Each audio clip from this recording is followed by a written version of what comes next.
Hey, just doing a video for Bogan, who was asking how to do the fan trick.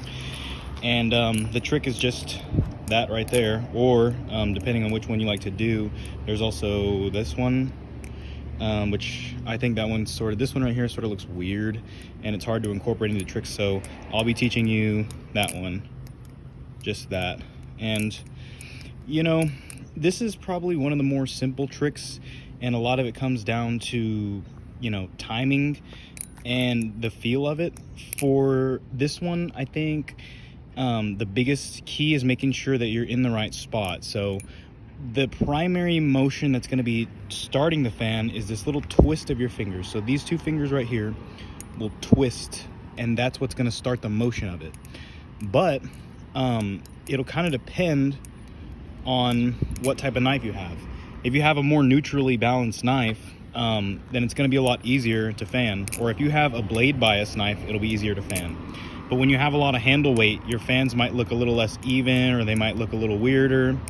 But all that aside, for all of the knives, the first thing that I would say is loosen your grip on the lower part. So here we're not putting a lot of pressure, but on the top part, these two fingers are going to twist.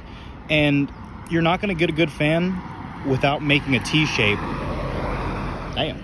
You're not going to get a good fan unless you have a T shape on the knife. So I like to let it go and just kind of swing it open. And when it gets to the point right here, that's the best spot for it to fan. If it's right here and you're twisting, it's not going to do anything. If it's here and twisting, it's not going to do anything.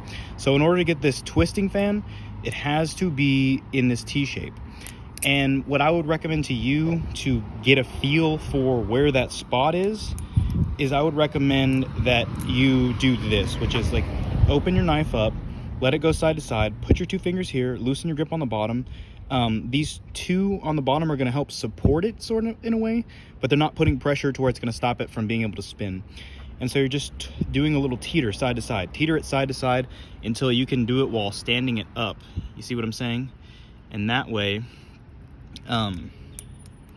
you can get a feel for where that spot is.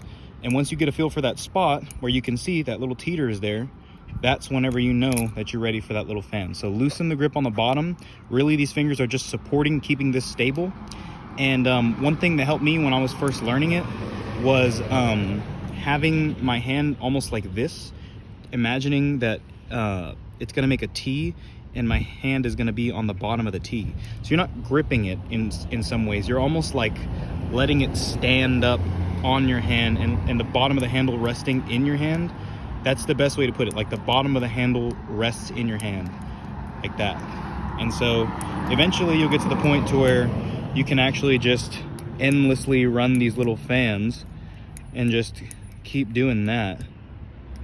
But that's the best advice that I have. So let me know if that sort of helps, if that's the fan that you're trying to learn, if that's something that, you know, you're wanting to learn. But that's really the best of tips that I have. Anyways, peace.